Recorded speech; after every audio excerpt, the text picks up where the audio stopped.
Let's start. First हम मंगलाचरण करेंगे, उसके बाद शुरू करते हैं। ओम अज्ञानतिमिरान्धस्य ज्ञानाञ्जनशलाकया चक्षुरुन्मीलितं येन तस्मै श्रीगुरवे नमः। श्रीचैतन्यमनोभीष्टं स्थापितं येन भूतले स्वयं रूपः कदा मह्यं ददाति स्वपदान्तिकं। नमो ॐ विष्णुपादाय कृष्णप्रेष्ठाय भूतले श्रीमते भक्तिवेदान्त स्वामिनिति नामिने। नमस्ते सारस्वते देवे गौरवाणी प्रचारिणे निर्विशेष शून्यवादी पाश्चात्य देशतारिणे। वाञ्छाकल्पतरुभ्यश्च कृपा सिन्धुभ्येव च पतितानां पावनेभ्यो वैष्णवेभ्यो नमो नमः। जय श्री कृष्ण चैतन्य प्रभु नित्यानंद, श्री अद्वैत गदाधर श्रीवासादि गौर भक्तवृंद। हरे कृष्णा कृष्णा कृष्णा हरे हरे, हरे Ram Ram Ram Hare Hare. So welcome everyone, welcome Jatin Pro, Shashank Pro, Tanish Pro and Vivo हरे कृष्ण 2025। प्रभु। हरे कृष्णा, हरे कृष्णा, सबको प्रणाम, हरे कृष्णा। तो आज हम शुरू करेंगे फ्रॉम भगवद गीता फिफ्थ श्लोक ऑनवर्ड्स। लास्ट टाइम हमने फोर्थ श्लोक तक पढ़ा था कि कैसे अर्जुन, आई होप सबके पास Bhagavad Gita as it is है। कोई है जिनके पास नहीं है? एज इट इज प्रभु मेरे पास नहीं है। आपके पास नहीं है? आप शिवम ब्रो बोल रहे हैं? शिव शिव शिव प्रभु। Shiv, okay Shiv bro. तो नो प्रॉब्लम, आप जब मंदिर आएंगे, इस संडे को आप आइएगा मंदिर, फिर आपको मिल जाएगी। ठीक है, क्लास में आएंगे तो आपको मिल जाएगी। और जिनके पास नहीं है तो इस संडे को आप आएंगे ठीक तो है आपको प्रभु। भगवद गीता मिल जाएगी। सो ठीक है, तो फिर हम, आप उसको खुद भी पढ़ सकते हैं और साथ में क्लासेस में पढ़े समझेंगे तो और भी ज़्यादा आपको क्लैरिटी आएगी। तो हम शुरू करते हैं।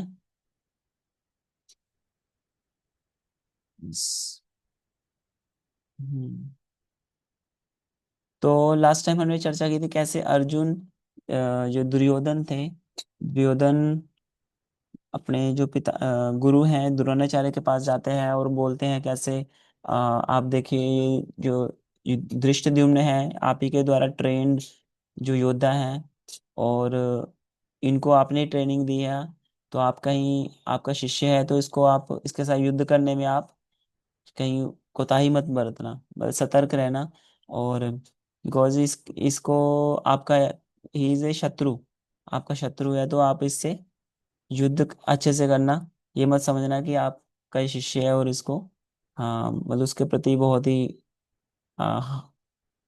लीनियंसी नहीं बरतना है बेसिकली। तो ऐसे वो थोड़ा उकसाता है द्रोणाचार्य को। फिर आगे हमने पढ़ते हैं कैसे वो जो पांडवों के साइड के जो योद्धा हैं उनके बारे में वो वर्णन करता है आपको भी। अब क्योंकि युद्ध के मैदान में क्या होता है कि जो भी मेन लीडर है, कमांडर इन चीफ है, सेनापति है, उसको दोनों तरफ के अपनी पार्टी एंड सामने वाली जो विरोधी पार्टी है, दोनों के पक्ष के जो जो स्ट्रेंथ्स हैं एंड वीकनेस है उसके बारे में डिटेल में पता होना चाहिए। तभी तो फाइट कर पाएंगे कि हमारी ओर से कितना स्ट्रेंथ है। तो अपनी ओर से वो गिनाते हैं दुर्योधन की हमारी ओर भीष्म पितामह है, द्रोणाचार्य जी आप हैं, और फिर कर्ण है, फिर और भी बहुत सारे योद्धा हैं, शल्य एक्सेट्रा, सो मैनी योद्धा जल्दी। तो सामने पांडव हैं, उसमें भीम और अर्जुन प्रमुख सबसे ज्यादा पावरफुल हैं, है ना। उसके अलावा और भी बहुत सारे योद्धा हैं, वो उनके नाम बोलेंगे। तो आज हम वो भी डिटेल में चर्चा करेंगे। तो आज हम फोर्थ श्लोका से डिस्कस करेंगे, 1.4। तो मैं श्लोक रिसाइट करूंगा। अत्र शूरा महेश्वासा भीमार्जुन समायुधि युयुधानो विराटश्च द्रुपदश्च महारथ। तो इसमें वो ओपोजिंग पार्टी यानी कि पांडवों की साइड के योद्धाओं के नाम ले रहा है, जिसमें भीम और अर्जुन क्या है, बहुत ही पावरफुल, बहुत ही फॉर्मिडेबल वॉरियर्स हैं, जो जो कभी भी हारे नहीं है युद्ध में। भीम बहुत ही शक्तिशाली हैं, और अर्जुन जो है, मतलब बल से भीम बहुत शक्तिशाली है, और अर्जुन जो है स्किल्स यानी कि आर्चरी की स्किल्स में बहुत ही ज़्यादा क्या है, एक्सपर्ट है। और वो बाकी यु, योद्धाओं का भी नाम लेते हैं, जैसे युयुधानो यानी कि सत्यकी सत्यकी हैं, जो कि भगवान कृष्ण के यदुवंश से हैं और पांडवों की साइड से वो युद्ध कर रहे हैं। और विराट राष्ट्र, विराट राजा आप जब जानते हैं, जो उनकी पुत्री कौन थी, उत्तरा थी। राजा विराट की पुत्री उत्तरी, जिनकी शादी हुई किनसे, अभिमन्यु से उनका विवाह होता है ना। तो विराट उनके ही क्या है, संबंधी हैं, अर्जुन के। उसी प्रकार द्रुपद द्रुपद अर्जुन के क्या है, ससुर लगते हैं, द्रौपदी के पिताजी हैं। तो इसी प्रकार सारे जो योद्धा हैं जो कौरवों के विपक्ष में है, उनके वही नाम लेते हैं कि ये भी अर्जुन और भीम के समान ही बहुत ही क्या है, स्ट्रेंथ है इनके अंदर, बहुत ज्यादा पावरफुल है। तो इसलिए ये भी एक बहुत बड़े क्या होंगे, they are kind of stumbling block for us. तो ये अर्जुन और भीम के साथ उनकी तुलना करके बता रहे हैं। देन नेक्स्ट श्लोका 5, श्लोक संख्या 5। धृष्टकेतुश्च चि- धृष्टकेतुश्च चेकितान्, काशीराजश्च वीरवान्, पुरुजित् कुन्तिभोजश्च शल्यश्च नरपुंगव। इसमें वो अपनी पार्टी के जो योद्धा हैं उनके बारे में बता रहे हैं। वो कौन कौन से हैं, उसमें वो बताते हैं कि धृष्टकेतु हैं। धृष्टकेतु कौन है, वो एक्चुअली शिशुपाल के पुत्र हैं, जो कि पांडवों की साइड से युद्ध कर रहे हैं। आल्दो शिशुपाल को सब जानते हैं, शिशुपाल भगवान कृष्ण का बहुत ज्यादा मतलब दुश्मन मानता था, बट उसका जो पुत्र है Dhrishtaketu, he was not envious of Lord Krishna. He was in the favour of Pandavas and he fought from the side of Pandavas. तो धृष्टकेतु उनका नाम आ रहा है। चेकितान, चेकितान यदु डायनेस्टी के वृष्णि वंश के ही एक महारथी हैं, बहुत ही बढ़िया कमांडर इन चीफ भी रह चुके हैं वो पांडवों की साइड से। एंड देन काशीराज, काशी के राजा हैं, वही पांडवों की साइड से उन्होंने युद्ध किया है। पुरुजित एंड कुंती भोज, ये क्या है, ये कुंती माता जो है पांडवों की मदर, उनके क्या है, भाई हैं दो, पुरुजित एंड कुंती भोज। देन शैब्य, शैब्य हैं, वो महाराज युधिष्ठिर के ये ससुर लगते हैं, क्योंकि उनकी एक पुत्री है देविका, जिनकी विवाह किनसे होता है, युधिष्ठिर महाराज से। हम सब जानते हैं द्रौपदी मैया युधिष्ठिर महाराज की क्या है, वही पत्नी है। बट क्योंकि राजा की पहले एक से ज्यादा विवाह होना एक क्षत्रिय के लिए क्या होता था, एक नॉर्मल सी बात होती थी, स्वाभाविक होता था। राजा पहले मल्टीपल विवाह, पोलीगैमी का पहले विधान रहता था। इसलिए जो शैब्य हैं वो युधिष्ठिर महाराज के क्या है, वो ससुर हैं, यानी कि फादर इन लॉ। तो ये 5 नंबर श्लोक में डिटेल है। देन ये अभी डिटेल चल रही है, इसलिए मैं सिर्फ उसमें डीप में जाने का ज़्यादा मैं उसमें नहीं कर रहा हूँ। बस इसमें हम जो मेन मेन कैरेक्टर हैं उनको बारे में अभी, ये एक्चुअली सब श्लोक कौन बोल रहे हैं, दुर्योधन बोल रहा है। और अपनी और पांडवों की साइड के जो प्रमुख जो योद्धा हैं उनके बारे में बता रहे हैं, ताकि पता चले कि हमारी साइड से कितनी पावर है और सामने वाले की क्या स्ट्रेंथ है। तो नेक्स्ट 1.6, युधामन्योश्च विक्रांत उत्तमोजाश्च वीरवान, सौभद्रो द्रौपदेयाश्च सर्व एव महारथा। तो इसमें वो बता रहे हैं कि कैसे पांडवों की साइड में युधामन्यु, ये अलग अलग योद्धाओं के ये भी नाम बता रहे हैं। इसमें युधामन्यु है, उत्तम ओजा, उत्तम ओजा है, सौभद्रो, सौभद्रो सब जानते हैं, जो यानी कि सुभद्रा का पुत्र। सुभद्रा के पुत्र कौन थे, कौन थे, अभिमन्यु। अभिमन्यु। यस, अभिमन्यु। और द्रौपदी, द्रौपदी के भी 5 पुत्र थे, द्रौपदी द्रौपदी के 5 पुत्र हैं। तो ये भी बहुत बड़े योद्धा हैं, महारथा हैं। तो इसमें महारथा शब्द आया है। महारथा का मतलब है जो एक टाइम पे 10,000 जो रथियों के साथ युद्ध कर सके, 10,000 रथियों के साथ एक साथ, दिस वाज देयर पावर, महारथी जो होता है। और जो अतिरथी होता है वो लगभग 1,000 से लेकर 10,000 के बीच में, मतलब लगभग 5-6 हजार रथियों के साथ एक साथ युद्ध कर सकता है। इतनी मतलब पावरफुल और एक्सपर्टीज होती है उनके अंदर। एक्सपर्टीज होती है उनके अंदर। आप आप या म्यूट कर सकते हो भक्तों अपना अपना माइक। वेलकम एवरीवन अगेन, जो नए आए हैं। ठीक है। तो एक होता है महारथी जो लगभग 10,000 जो सामने वाले योद्धा हैं, फाइटर्स हैं, आर्चरी में एक्सपर्ट्स हैं, है ना, उनके साथ 10,000 के साथ एक साथ युद्ध कर सकते हैं, उनको बोलते हैं महारथा। अतिरथा मतलब जो लगभग 1,000 से 10,000 के बीच में वो फाइटिंग कर सकते हैं सामने वाले, मतलब 10,000 के अंडर में अगर योद्धा हैं, 5-6 हजार 7,000, तो उनके साथ एक साथ युद्ध कर सकते हैं, उनको बोलते हैं अतिरथी। और रथी होते हैं जो लोग लगभग एक फाइट, मतलब सामने 1-to-1 एक महारथा के साथ युद्ध कर सकते हैं। इस तरह से ये कैरेक्टरिस्टिक्स एक्चुअली, मतलब उनकी क्वालिफिकेशंस हैं अलग अलग योद्धाओं की। तो नेक्स्ट श्लोक पे जाएंगे 1.7। अस्माकं तु विशिष्टा ये तान्निबोध द्विजोत्तम नायका मम सैन्यस्य संज्ञार्थ तान् ब्रवीमि ते। तो इसमें जो दुर्योधन क्या बता रहे हैं, अपनी आर्मी के बारे में बता रहे हैं कि उनकी आर्मी में कौन कौन है। तो द्विजोत्तम, द्विजोत्तम किनको संबोधित कर रहे हैं, अपने द्विज गुरु कौन है, यानी कि ब्राह्मण गुरु कौन है, द्रोणाचार्य। तो उनको द्विजोत्तम के नाम से वो संबोधन करके बता रहे हैं। वो बता रहे हैं कि हमारी साइड में आप हो द्रोणाचार्य, और भीष्म पितामह हैं, कर्ण है, कृपाचार्य है, देन आपके पुत्र अश्वत्थामा है, विकर्ण है, और सोमदत्ती है, जयद्रथ है, कृतवर्मा है, शल्य है, और भी बहुत सारे योद्धाओं के नाम गिनाता है। आगे फर्दर श्लोकों में आएगा ये। और इस श्लोक में हम फर्दर देखेंगे कि कैसे ये जो नाम क्यों ले रहा है एक्चुअली दुर्योधन, क्योंकि वो पहले तो अपनी पार्टी, यानी कि कौरवों की सेना को क्या कर रहा है, इनकरेज कर रहा है कि आप भी कुछ कम नहीं हो।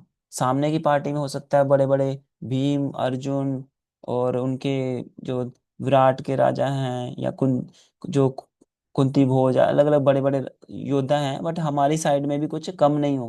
हमारी साइड में तो आप साक्षात हो, द्रोणाचार्य जी आप हो, और साथ में भीष्म पितामह हैं, फिर कर्ण है, कृपाचार्य हैं, और अश्वत्थामा, विकर्ण, जयद्रथ, बड़े बड़े योद्धा हैं। तो इसलिए हम भी, हमारी भी शक्ति कुछ कम नहीं है, तो इसलिए अपनी पार्टी को भी क्या करें, हौसला दे रहे हैं, उनको भी बल दे रहा है कि नहीं, आप भी कुछ कम नहीं हो। इस प्रकार वो सैन्य निरीक्षण कर रहा है एक्चुअली दुर्योधन। और आगे हम पढ़ेंगे। हाँ, 7 से लेकर लगभग 9 श्लोक तक वो यही अपनी पार्टी के बारे में बता रहा है। तो उसमें लगभग यही बता रहा है कि प्रमुख हो भीष्म पितामह और द्रोणाचार्य का नाम पे सबसे पहले लेते हैं, क्योंकि वही क्या है, सबसे एल्डर है, सबसे ज्यादा जो शक्तिशाली वही है, सबसे ज्यादा सम्माननीय भी वही है, भीष्म पितामह और द्रोणाचार्य, उनका नाम पहले लेता है। और द्रोणाचार्य का नाम इवन भीष्म पितामह से भी पहले लेते हैं। मतलब ऐसे बोलते हैं कि भगवान, जो आगे 8वां या 9वां श्लोक आएगा उसमें बोलेंगे भगवान भीष्मश्च, यानी कि भगवान किनको बोल रहे हैं, कि आप द्रोणाचार्य जी आप, क्योंकि वो द्रोणाचार्य को संबोधन कर रहे थे इसलिए पहले उनका नाम लेते हैं। और वो ब्राह्मण भी हैं इसलिए उनको पहले नाम लेके उनको हौसला बढ़ा रहे हैं, और उनको he is honouring his spiritual archery teacher. फिर उसके बाद भीष्म पितामह का नाम लेते हैं। और साथ में हम देखते हैं कि जो बहुत सारे जो योद्धा हैं वो कौरवों की साइड में हैं, बट क्योंकि उनका जो पर्पज है, यानी कि आगे श्लोक में आएगा कि द्रोणाचार्य दुर्योधन बताता है कि बहुत सारे ये योद्धा हैं, ये मेरे खातिर, ये मेरे लिए युद्ध करने के लिए, मरने के लिए भी तैयार हैं। मतलब मेरे लिए मरने के लिए भी ये युद्ध के मैदान में खड़े हो रखे हैं, कि मेरी साइड से लड़ने के लिए और मरने के लिए। और काइंड ऑफ अननोइंगली उन्होंने भविष्यवाणी भी कर दी थी कि of course they will definitely, वो मरेंगे मेरे कारण, युद्ध में मेरे साइड से लड़ने के कारण वो अल्टीमेटली मारे जाएंगे, उनका जो जीवन क्या होगा, समाप्त हो जाएगा। तो इनडायरेक्ट वो भविष्यवाणी भी कर देता है दुर्योधन कि वो मेरे खातिर they will lay down their lives on behalf of me. तो नेक्स्ट 8 श्लोक में बता रहे हैं, भवान भीष्मश्च कर्णश्च कृपश्च समितिञ्जय अश्वत्थामा विकर्णश्च सौमदत्तिस्तथैव च।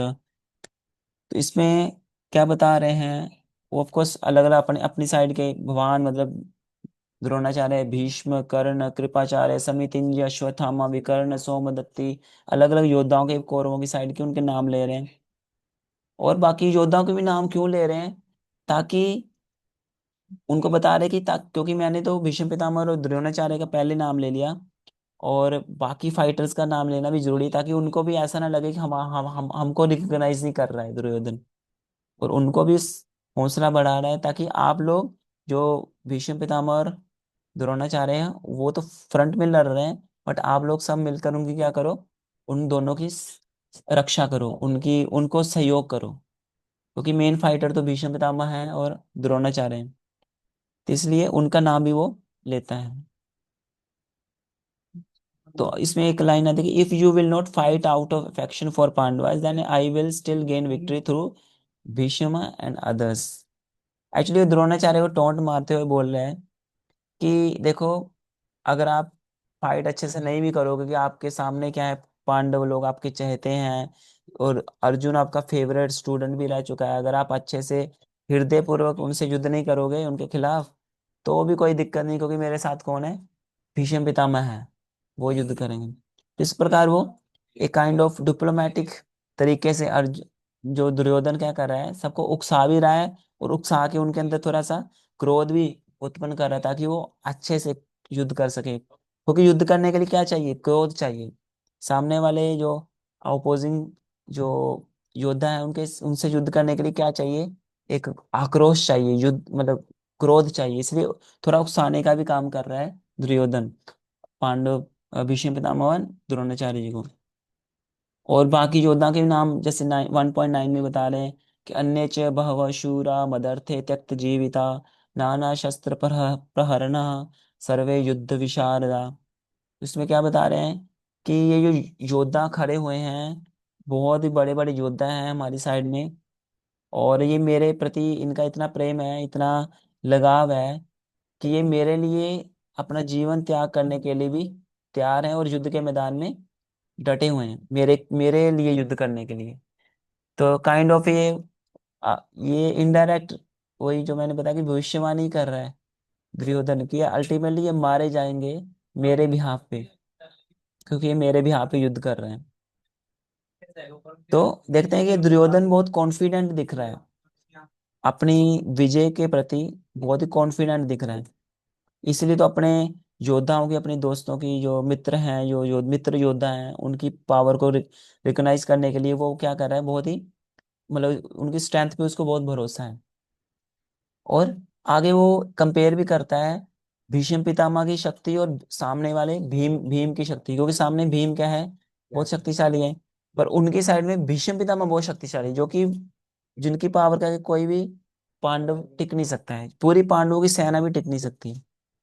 तो आगे वो बताएंगे कैसे उनका कॉन्फिडेंस का बेसिकली कारण क्या है, कि क्योंकि उनकी साइड कौन है, स्पेशली भीष्म पितामह है, on the apart from that Dronacharya स्वयं है, कृपाचार्य है, अश्वत्थामा है, कर्ण है, बहुत बड़े बड़े मतलब जो कभी डिफीटेड नहीं हुए ऐसे योद्धा है उनके साइड से, इसलिए उनको कॉन्फिडेंस है, उनको सपोर्ट होता है कि देखो, क्योंकि देखो जब द्रौपदी मैया का वस्त्र हनन हो रहा था, उस समय भी किसी ने कुछ नहीं उनके खिलाफ मतलब आवाज नहीं उठाई, यानी कि ना भीष्म पितामह ने आवाज उठाई, ना द्रोणाचार्य ने आवाज उठाई, ना ही किसी और योद्धा ने आवाज उठाई। इसलिए अभी भी उनको कॉन्फिडेंस है कि अभी भी युद्ध के लिए, क्योंकि उस समय अन्याय के समय भी भीष्म और द्रोणाचार्य ने कुछ कुछ आर्गुमेंट नहीं किया, कुछ आवाज नहीं उठाई उसके खिलाफ। तो अभी युद्ध के लिए वो बिल्कुल भी हमारे साथ में ही रहेंगे, बिल्कुल भी वो आवाज नहीं उठाएंगे, यानी कि युद्ध कैंसिल करने की संभावना ही नहीं है। अभी तो मेरे बिहाफ पे ही युद्ध करेंगे, तो इस चीज का पूरा कॉन्फिडेंस है दुर्योधन को। इसलिए वो पूरे कॉन्फिडेंस से बता रहा है हमारी शक्ति इतनी शक्तिशाली है, सामने तो भीम के द्वारा जो उनकी सेना का जो संरचना हुई है, वो बहुत ही उनकी शक्ति क्या है, बहुत ही लिमिटेड है। It is kind of very insignificant as compare to our power, which is which is our army is basically led by whom, Bhishma Pitama. So our power is immeasurable as compared to the power of the Pandavas, which is measurable.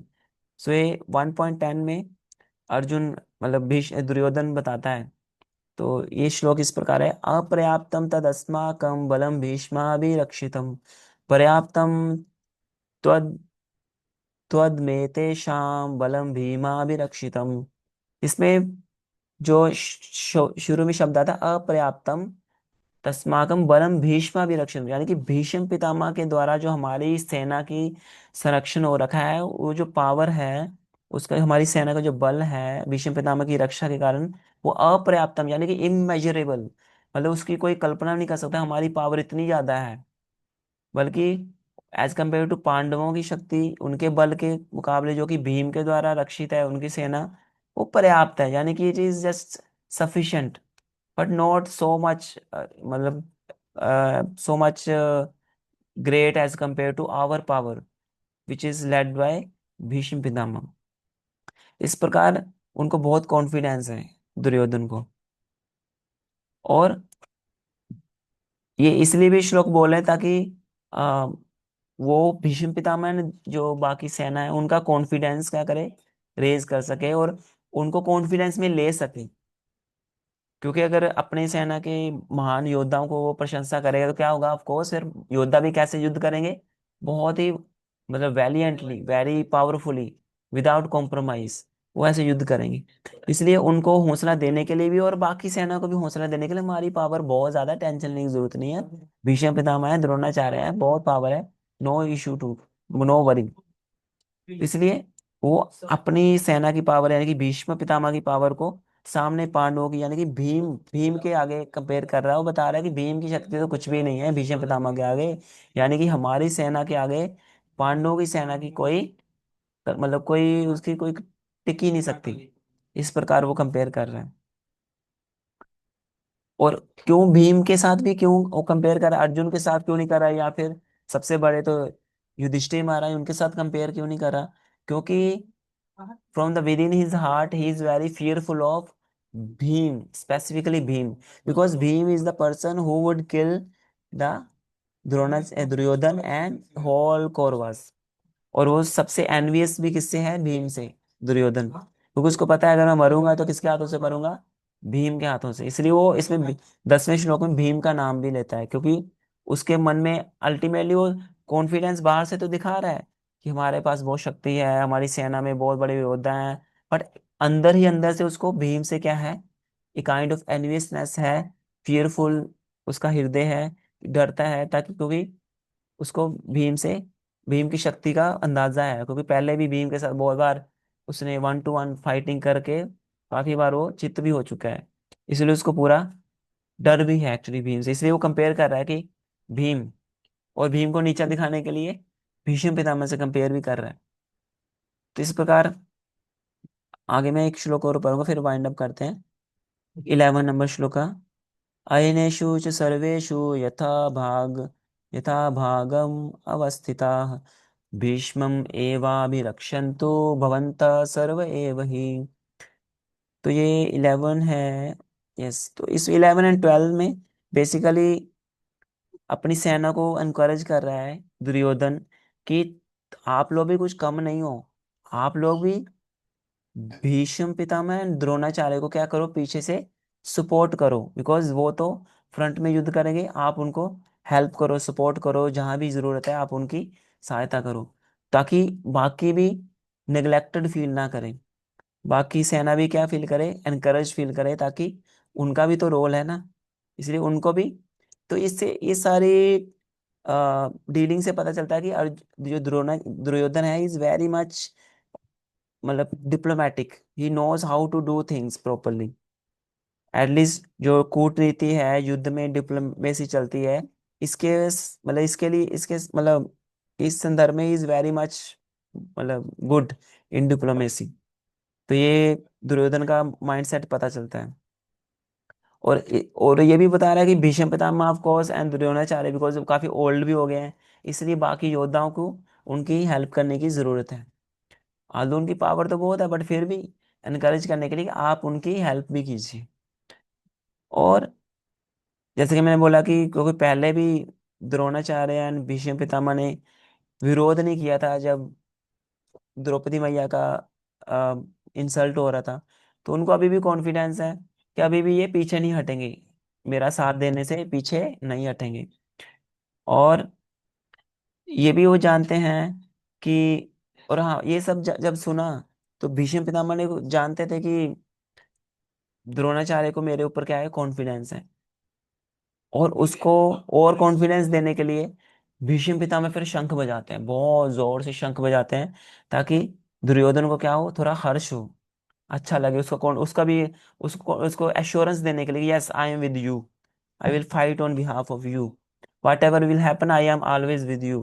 Because Bhishma Pitamah ने क्या किया हुआ है, वाव लियो कि मैं जो भी इस हस्तिनापुर के राज्य में ये राज्य करेगा, मैं उसी के ही साथ दूंगा। तो इसलिए अर्जुन को, दुर्योधन को ऑफ कोर्स, दुर्योधन को कॉन्फिडेंस देने के लिए वो कौन शैल भी बजाते हैं बहुत जोर से। और एक और चीज इसमें समझ में आती है कि दुर्योधन सोचता है कि सामने क्या है, कृष्ण है, कृष्ण तो हथियार उठाएगा नहीं, इसलिए कृष्ण का कोई उसको नाम लेने का भी फायदा नहीं है। इसलिए दुर्योधन कृष्ण का नाम ही नहीं लेते पांडवों की साइड से। Although Krishna was the one who was the key factor in the victory of Pandavas, and who would become the key factor actually. But क्योंकि उन्होंने कोई हथियार नहीं उठाया, इसलिए दुर्योधन उनका नाम ले ही नहीं रहा है कि ये भी कोई फैक्टर है जो हमारे खिलाफ कुछ मतलब, है ना, मुश्किल का कारण बनेगा। तो इसलिए दुर्योधन मिस कैलकुलेट करता है भगवान कृष्ण की शक्ति को, कि ये कुछ भी नहीं है, तो इसने हथियार तो उठाना नहीं, इसलिए इसको तो नाम लेने की भी जरूरत नहीं है। मेन मैन योद्धा के नाम ले लिए, बट कृष्ण को उसने छोड़ ही दिया। But he was miss calculating the power of Lord Krishna, जिन्होंने हथियार नहीं उठाया, बट स्टिल उनके कारण पूरा युद्ध क्या हो गया, पांडवों की साइड में विजय हुई पांडव। ठीक है, तो यहीं पे विराम देते हैं। आज हमने 11 नंबर श्लोक तक किया है। किसी का क्वेश्चन है पूछ सकते हैं। अभी भूमिका बन रही है, धीरे धीरे भूमिका बनेगी, then gradually things will move, कि कैसे चल रहा है सब कुछ। किसी को क्वेश्चन है, एक दो क्वेश्चन? टाइम वैसे हो गया है, वैसे अभी है समय, 10 मिनट है ऑफ कोर्स। Any question? नहीं तो मैं फिर एक दो श्लोक और पढ़ लूंगा, अगर नहीं है तो।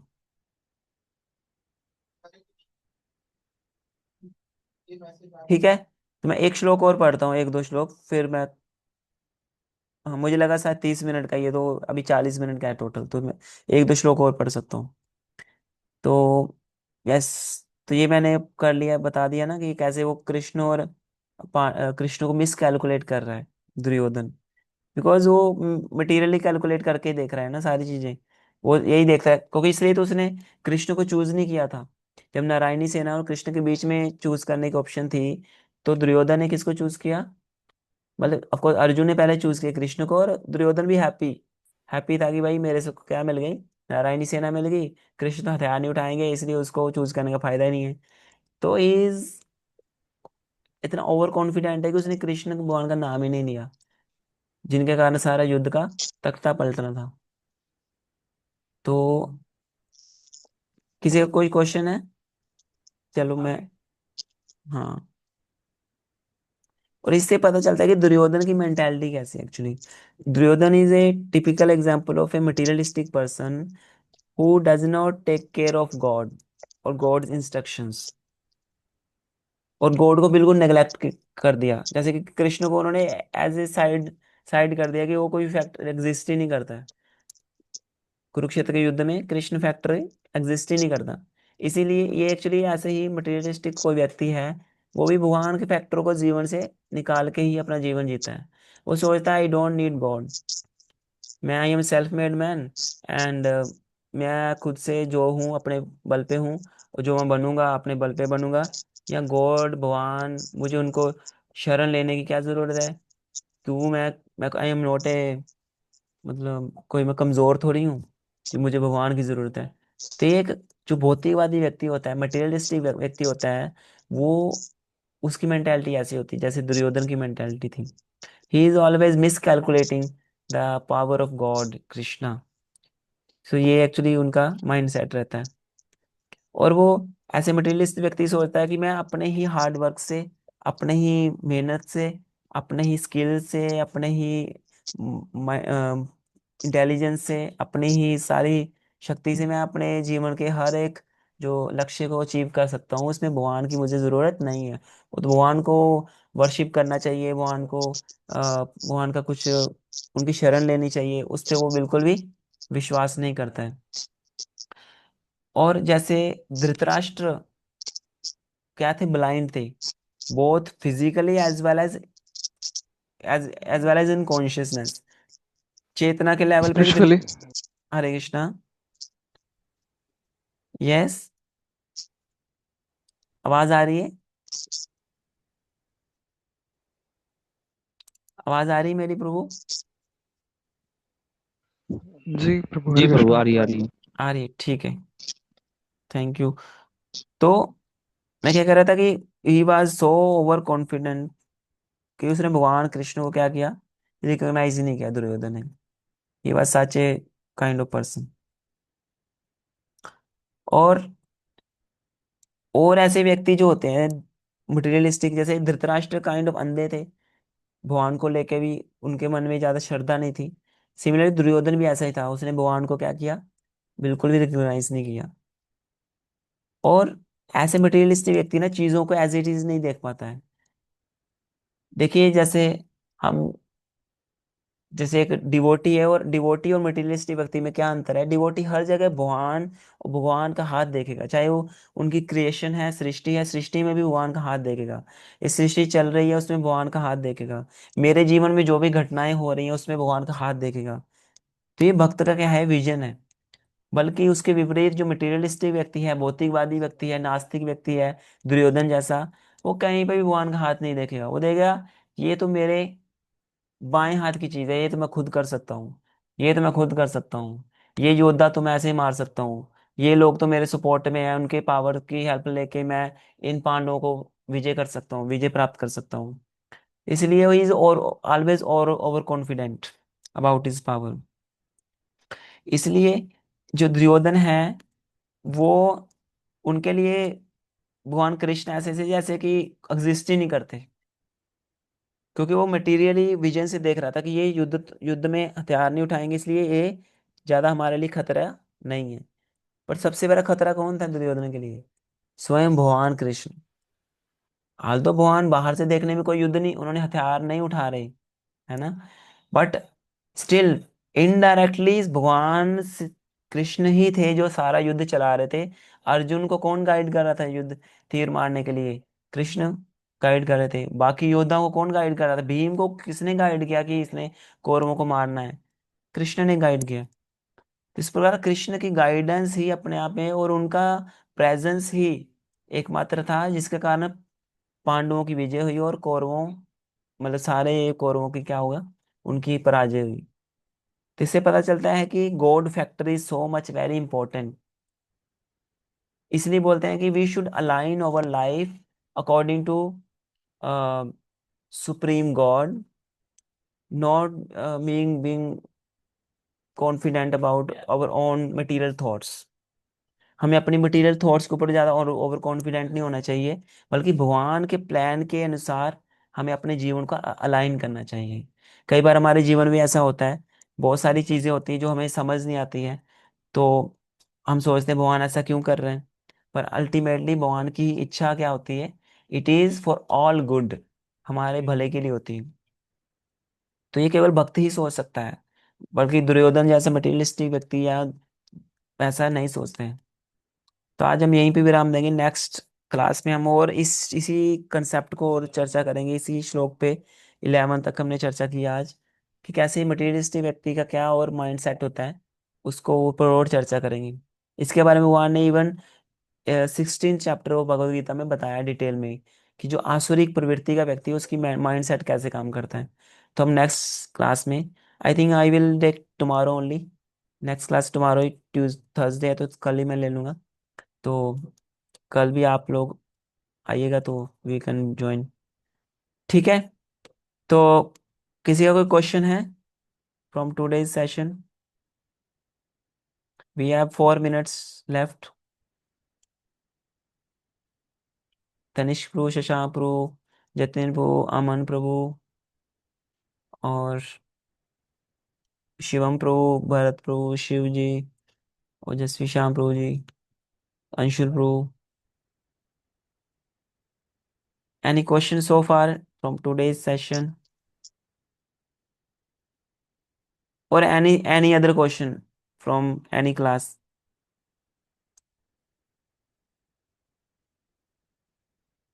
वो किसी जी को? एनी अदर में था एक कि हाँ हाँ आपने आपने बोला ना कि पहले राजा लोग मल्टीपल वाइफ्स रखते थे, तो उसको हाँ लेके सनातन पे जैसे आरोप मतलब लगाते हैं ना जो लोग, हाँ कि मल्टीपल वाइफ्स क्यों रखते थे, पुण्य हाँ आत्मा जबकि कहते हैं हाँ। दशरथ जी, अमरीश जी। तो हम्म। ये फिर कैसे जस्टिफाई करें, मतलब मैं ऐसे उनको आंसर हाँ देने के लिए पूछ रहा हूँ। हाँ, तो देखिए, जो क्षत्रिय है ना, Kshatriya they are allowed to marry multiple wives. क्षत्रिय को अलाउड होता है, बिकॉज पहले क्या होता था, पहले वुमन जो फीमेल पॉपुलेशन ज्यादा भी होती थी, और पॉपुलेशन ज्यादा होने के कारण मतलब एक राजा मल्टीपल वाइफ्स रख सकता था और उनको मेंटेन कर सकता था, क्योंकि क्षत्रिय के पास सारी फैसिलिटी होती है, ओपुलेंस होती है, राजघराने का ऐश्वर्य होता है। ज्यादा रानी आ भी गई तो उनको सबको एक एक महल भी दे सकता है, तो कोई दिक्कत वाली बात नहीं होती। इसलिए राजा को अलाउड होता था, वो रख भी सकता था। साधारण व्यक्ति नहीं रख सकता है, क्योंकि उसके पास उतना फैसिलिटी नहीं है। तो इसलिए ये उनको अलाउड है, राजाओं को अलाउड होता है, क्षत्रिय जो जेन्युइन क्षत्रिय होते हैं। आजकल तो किसी क्षत्रिय नहीं है, इसलिए मल्टीपल शादी भी करना कोई, क्योंकि who can maintain multiple wifes? आज के टाइम में कोई मेंटेन ही नहीं कर पाएगा एक से ज्यादा वाइफ, क्लेश हो जाएगा। पहले राजा सारी वाइफ, भगवान कृष्ण 16,108 रानियों को अलग अलग महल दे रखे थे भगवान ने, सबको ऐश्वर्य दिया हुआ था, सबकी रानियों के कई कई मेड सर्वेंट्स थी। तो एक भगवान ने उनको ओपुलेंस दी थी, ऐसा नहीं कि वो रख के उनको बस कैद खाने में रख दिया था, बेचारी रो रही थी, हाय हमको ऐसे इतनी सारी सौंतने दे दी, नहीं ऐसा नहीं होता था। सभी बहुत हैप्पी थी, खुश थी कि भगवान ने हमें इतने बढ़िया से रखा हुआ है। और सारे क्षत्रिय ऐसे ही रखते थे, उनकी मल्टीपल शादी होती थी और उनको अलाउड भी था। शास्त्रों के अनुसार उनको अलाउड था, शास्त्र में उनकी उनके लिए प्रावधान दिया हुआ है। तो इसलिए क्षत्रियों को कोई अगर प्रपोज भी कर देती थी, कोई कोई भी किसी भी राजकुमारी, तो क्षत्रिय का धर्म होता था कि हाँ उसको एक्सेप्ट करे एज ए वाइफ।